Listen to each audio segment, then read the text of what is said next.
સંસદનું મોન્સૂન સત્ર આજથી શરૂ થવા જઈ રહ્યું છે અને મોન્સૂન સત્ર અનેક મુદ્દાઓને લઈને હંગામેદાર રહી શકે છે.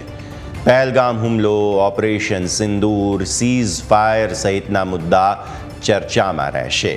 બિહારની મતદાર યાદીના વેરિફિકેશનને લઈને પણ હોબાળો થઈ શકે છે.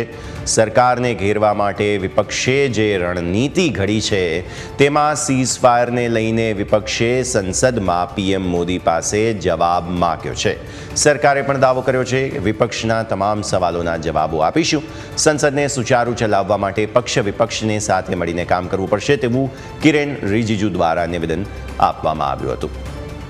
કયા કયા મુદ્દાઓ પર હોબાળાના કારણે અણસારો અત્યારે મળી રહ્યા છે? પહેલગામ આતંકી હુમલાને લઈને હોબાળો થઈ શકે, ઓપરેશન સિંદૂર અને વિદેશ નીતિને લઈને સત્તા પક્ષ અને વિપક્ષ વચ્ચે વિવાદ થઈ શકે, સીઝ ફાયર અને ટ્રમ્પનો જે દાવો છે તેને લઈને ચર્ચા થઈ શકે છે. બિહારમાં મતદાર યાદીનું જે વેરિફિકેશન કરવામાં આવી રહ્યું છે, અમદાવાદ પ્લેન ક્રેશ દુર્ઘટના, આ સમગ્ર મુદ્દા પર સંસદમાં ઘમાસાણ થઈ શકે છે.